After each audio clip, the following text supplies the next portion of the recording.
今日嘅目的地咧係豫園，建築全部都好古老，老廟黃金銀樓。原來呢度好多嘢食㗎，竹筒飯喎，煙火味好重啊，仲有燉湯、母子生煎包。係豫園嘅第二條路，咁啊一大一細咧可以相依為命。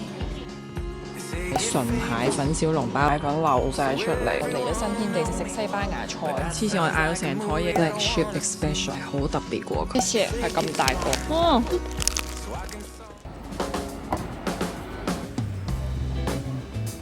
Hello， 大家好，今日真係見到今日嘅第一餐呢，就係去食佳家湯包，咁佢就喺呢個靜安 CP 嘅商場入邊。呢間佳家湯包呢，就係呢個商場嘅 LG2啦，同埋落到嚟原來呢度有好多唔同嘅餐廳喎，唔一定要食呢間啊，有好多選擇。我哋嗌咗兩個口味，一個係純蟹粉小籠包，然後呢個係藤椒鮮蝦。我哋今日嗌新嘢，唔嗌鮮肉。哇！個味道真係好特別喎，一咬落去就有啲好香嘅藤椒湯包味逼出嚟，跟住入邊有一隻好爽嘅蝦肉。佢除咗蝦肉呢，都仲有鮮肉喺入邊，係兩溝嘅。啊，呢個好香！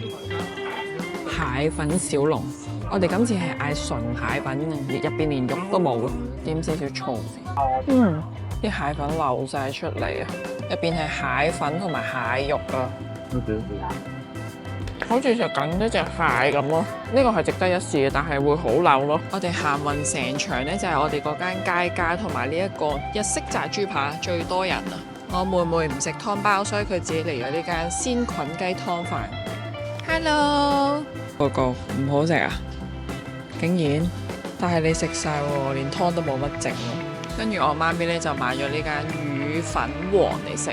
係一個炸黃魚配米線同埋菜啊，嗰啲幾好食喎。呢個都可以推薦俾大家。想食呢間啊？開心果，嗌多個可可蛋撻好唔好？食完早餐，我哋今日嘅目的地咧係豫園。頭先呢個商場有條通道咧，可以行去地鐵站啦。跟住搭14號線呢，3個站就會到咗豫園。呢個站特別靚㗎喎。有啲 fans 喎，已經喺美團嗰度買咗飛，買咗下午嘅門票，12點半之後咧就可以入場㗎啦。豫園景區咧由3個部分組成，包括豫園商城、豫園花園同埋城隍廟。豫園花園同埋城隍廟咧就係需要收費嘅。到埗之後咧，見到呢個牌坊，後邊就係免費可以行嘅豫園商區。講到免費啦，呢度真係好多人。而家正式行咗入嚟牌坊後邊呢個位置，前面呢間上海老飯店好似好出名㗎噃。呢座老廟黃金銀樓都好靚啊！哇，呢度好似行咗入一個另一個世界咁喎，啲建築全部都好古老，好靚。哇，原來呢度好多嘢食㗎，入去睇下先。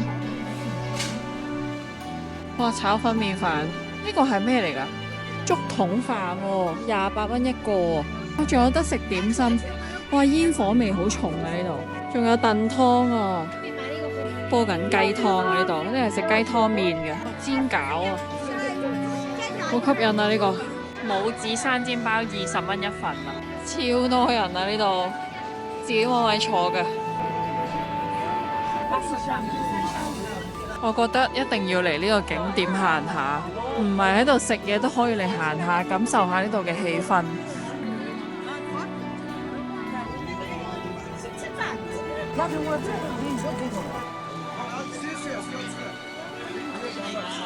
我哋行到嚟盡頭呢，有個城隍廟啊，10蚊一位，買咗門券，每人都可以攞3支香。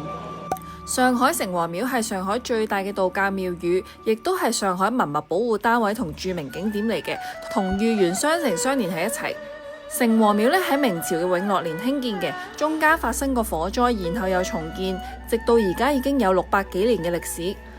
行到豫園嘅中心區咧就係九曲橋啦，通過咗呢條橋咧就會到咗收費嘅豫園花園。上海有好多好靚嘅古典園林。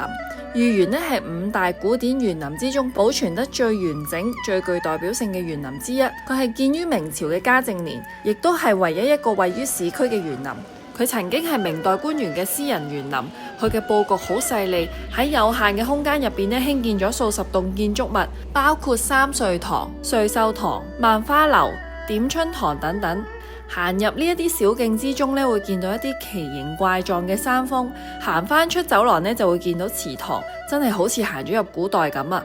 而令我最印象深刻咧，就係呢一個萬花樓，佢嘅漏窗咧有梅花、翠竹、蘭花、秋菊，蘊含呢一個地方一年四季咧鮮花常開嘅意思。而屋入邊咧有一幅對聯，上面有桂、蘭、花柳四個字嘅字樣，概括為萬花嘅意思，帶出咗萬花樓呢個名嘅主題啊。而入邊嘅家具咧已經有200幾年嘅歷史，上面有啲花卉草木嘅圖案，雕工非常之細膩。而家我哋眼前呢一條咧叫做穿雲龍，佢全長26米，可以見到佢嘴入邊含住一顆夜明珠。據說明珠咧係龍嘅生命所在，但係因為佢含住呢粒珠咧會流口水，所以喺龍頭下邊咧會有一隻金蟬擘大嘴去接住龍嘅口水，佢亦都負責去幫呢條龍去拗痕嘅。我建議大家行御園嘅時候咧 scan 翻佢個語音導航嘅 QR code， 咁就可以更加深入咁了解到御園嘅歷史啦。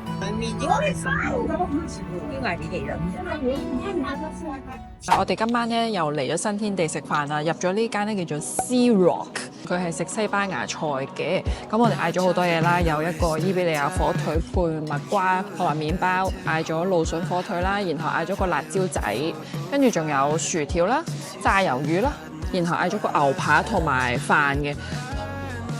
咁入邊咧有好多款都係 tapas 嚟嘅，我哋本身諗住 tapas 份量可能好細啦，點知嚟到個份量都唔細喎啲。而家嗌到成枱都係嘢，都唔知點食。我試下佢個 ham， 攞一塊蜜瓜去配，包咗個蜜瓜喺入邊。我哋嗌咗個平平地嘅36個月嘅火腿 ，OK 喎，唔算係太鹹，好食過第一集介紹嗰間法國餐廳。睇下呢個西班牙最出名嘅呢個辣椒先。一啲都唔辣嘅辣椒，都整得幾嘢味喎。上面有啲蒜片喺度咧，好香。呢個同我哋喺西班牙食嗰個辣椒仔咧有少少分別啊。西班牙食嗰啲係短短嗰啲辣椒啊嘛，但係呢個係好長嘅辣椒。呢個蘆筍咧，佢係全部都批晒皮，係冇皮嘅蘆筍咯。我覺得呢個幾好食，好嫩啊。呢個蘆筍真係好好食哦！我哋仲嗌咗個土豆餅，佢而家幫我哋切緊，上面嗰啲白色係蛋黃醬嘅。跟住我試下呢個炸魷魚先。呢個炸魷魚有啲似我哋喺酒樓食嗰啲中式酒樓嗰啲炸魷魚。我突然之間覺得咧，成枱嘅菜式咧都有少少中國特色喎。呢個似唔似係醬油炒辣椒融合咗中國嘅元素？令到我最期待嘅土豆餅啊！有少少肉，跟住有啲洋葱，佢又唔係完全薯仔蓉喎，入邊有啲一片片嘅薯片咁樣咯。呢個普普通通，然後我哋嗌咗一揸紅嘅 Sangria， 我覺得麻麻地。喺呢度嚟講應該係差唔多咁嘅質素，係普普通咯，同埋有少少淡味。呢個係我哋嗌嘅 Dry Age 安格斯，我哋嗌7成熟，但係貌似呢個最多都係5成啦。一咬就已經變咗，呢個牛好食喎！哇，黐線！我嗌到成枱嘢，跟住仲有個 paella 嚟咗。Oh my god！ 呢個就係2人份量嘅 paella，我覺得有少少誇張咗喎，咁大兜，同埋佢都幾足料喎，有4隻蝦、2個帶子、4個青口，幫我哋兜亂。佢哋喺度講話呢個 pan 唔黐底，我懷疑係煮完先鋪落個 pan 度，連啲鑊窿都冇喎。試埋呢個海鮮飯先。呢個海鮮飯我覺得好似有少少偏甜喎，同埋係咪落得太多醬呢？好似有少少 heavy， 但係嗰個海鮮味係好香嘅，冇乜特別咯，又唔係難食嗰種。嚟到第3日，我哋喺呢間知福里食早餐，嗌咗個榨菜肉絲麵同埋一個上海炸豬扒。謝謝。我哋今日咧要食清少少，因為前2日食得太油，個胃有少少頂唔順，所以今日咧就嚟食啲湯麵啦，同埋雲吞。呢一間咧叫做知福里，佢咧就叫自己做上海製麵世家嘅。咁我哋就嚟試下呢度本地嘅一啲叫做早餐店。我都唔知原來榨菜肉絲麵係嚟自上海，係唔係㗎？佢嘅榨菜係同平時我哋食嗰啲一樣，但係佢個麵咧係好爽口咯，唔係黐埋一團嗰種咯。佢咬落去係有啲彈牙嘅感覺，同我哋平時食嘅麵粉嗰種麵咧係有少少唔同嘅喎。覺得之前食咗咁多油膩嘢，飲翻一碗清湯嘅麵咧好舒服啊，個胃即刻冇咁大負擔。試下佢個豬扒先，炸得好靚，見到啲色啊，金黃色啊，哇，真係好好食啊！佢係好薄好薄啦，咬落去咧又冇嗰啲豬肉嗰啲筋喎，好好食，好入味。試下個齊菜雲吞先，我發覺呢度好多好多齊菜嘅菜式，有啲似西洋菜咯，佢個味道，同埋佢係菜多肉少，好啱我哋今日食，因為我哋今日嘅主題係清淡。你琴日兩個都胃痛，呢一餐早餐咧係食咗59蚊啊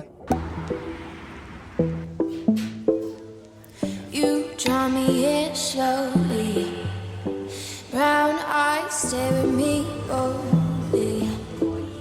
I wanna take a chance on you. Real life loving you so true. 我哋入咗嚟呢間咧 Black Sheep Espresso， 係頭先嗰間餐廳附近5分鐘距離啦。佢嘅咖啡係好特別嘅喎，佢有4種咖啡豆可以揀，跟住你就再揀你想要加奶啊，或者係要 black coffee 啊，諸如此類啦。跟住我嗌咗呢杯，佢係一個埃塞俄比亞嘅咖啡啦。咁我揀 black coffee 咧，係飲完落去個 after taste 咧，好強烈嘅花香啦、茶味啦，同埋有少少唔知係咪蜜糖味，有少少甜甜地嘅 after taste， 好特別，好香。個咖啡覺得感覺唔係飲緊咖啡咯，跟住林生嗌咗呢杯 brown sugar 嘅 latte 咧，佢又好特別喎 ，brown sugar 糖味好香嘅，跟住仲嗌咗曲奇。我哋而家行到永嘉路啊，專登嚟呢度食葱油餅啊，同埋呢一辣咧有葱油餅啊、湯包啦、雲吞啦，過去睇下先。我哋嘅目標鋪頭到咗，就係呢個玩之葱油餅，有個歷史價目表俾大家參考。78年嘅時候係5分一個，去到而家咧係10蚊一個嘅。睇下佢有咩先？葱花雞蛋餅、葱油餅加蛋、招牌葱油餅，仲有葱油餅灌蛋同埋韭菜雞蛋餅。阿姨一個葱油餅，你看。1毫升款10元。謝謝。